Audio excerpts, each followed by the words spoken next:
चौथे कांड का नाम अथर्ववेद रखा गया है। मैंने बताया था थर्व माने कांपना, अथर्व माने न कांपना। जिसने ज्ञान प्राप्त कर लिया, ज्ञान के अनुरूप कर्मों को करता है और उन कर्मों को ही अपने जीवन का संगीत बना लेता है, उन कर्मों में तल्लीन होकर के वो व्यक्ति अपने जीवन में आने वाले भावों से कभी थर्राता नहीं है, थर्व नहीं होता है। वो व्यक्ति अथर्ववेदी बन जाता है और उस अथर्ववेदी की अवस्था का ही नाम संन्यास की अवस्था है। परमपिता परमात्मा की पावन वाणी वेद मनुष्य को श्रेष्ठतम कर्म करने का संदेश देती है। ऋग्वेद के जिस कांड के माध्यम से हम ज्ञान प्राप्त करते हैं, ऋग्वेद के उपसंहार में अंतिम भाग में मनुष्यों को उपदेश दिया है। संगच्छध्वम संवदध्वम संबो मनांसी जानता देवा भागम यथा पूर्वे संजानाना उपासते। क्योंकि अब परमपिता परमात्मा उस ज्ञान के अनुरूप कर्मों को करने का संदेश देंगे।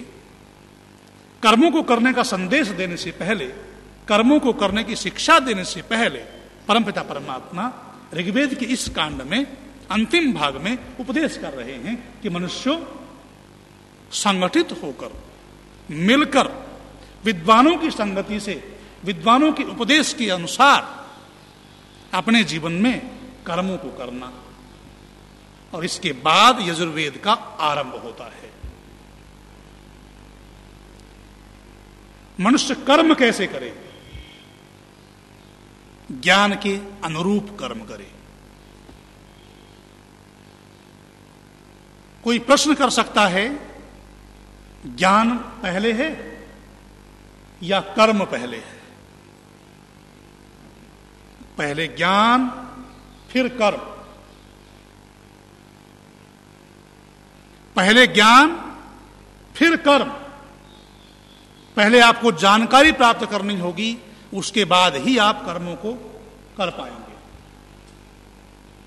बिना ज्ञान के कर्म हो ही नहीं सकता।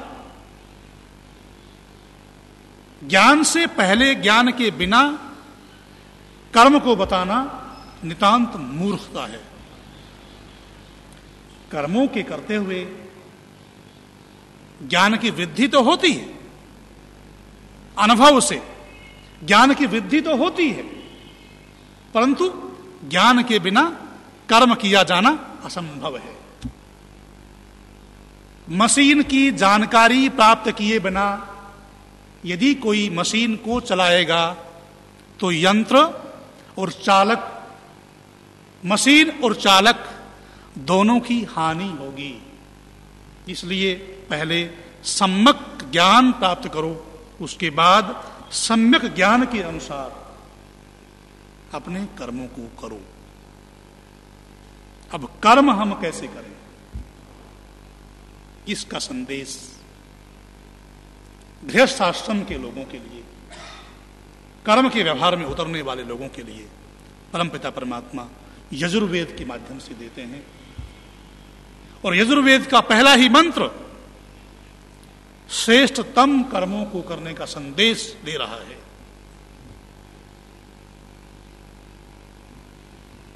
तो यजुर्वेद के इस मंत्र का हम पाठ करेंगे।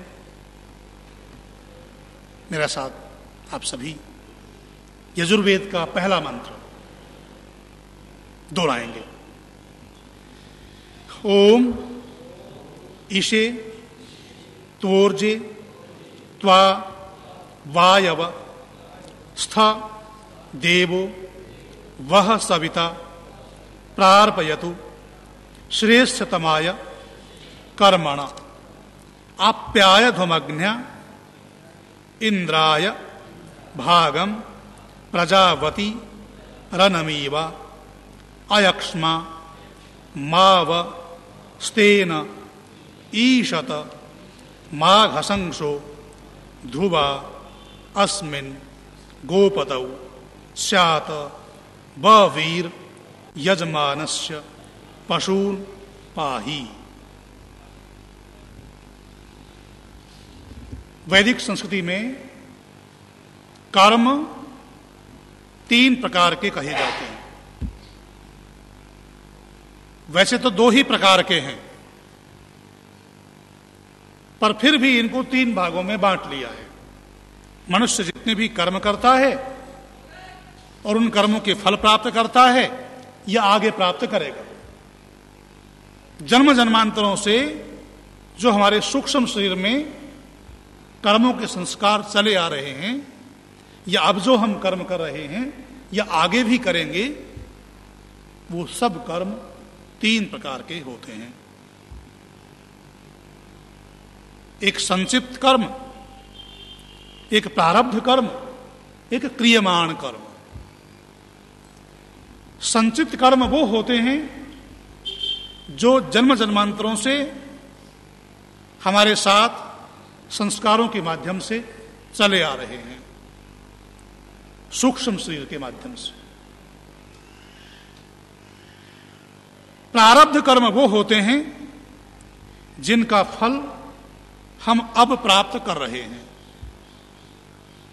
जैसा हमें जीवन मिला है, जैसी हमारी परिस्थितियां हैं, जिस परिवेश में हम जी रहे हैं या अपने कर्तव्यों का निर्वहन कर रहे हैं, ये प्रारब्ध कर्म है।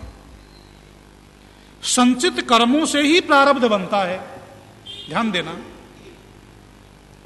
संचित कर्म जो इकट्ठे कर्म हो गए हैं जन्म जन्मांतरों से, उन्हीं का जब फल मिलना आरंभ हो जाता है ना, फल मिलना आरंभ हो जाता है, उसे ही प्रारब्ध कहते हैं। प्रारब्ध माने फल मिलना, प्रारंभ हो जाना, ये प्रारब्ध है। तो मूल रूप से तो कर्म क्या, संचित ही हैं, जो हमने पहले कर चुके हैं। हम पहले वो संचित कर्म है, जिनका फल हमें मिल रहा है, वही संचित प्रारब्ध बन गए।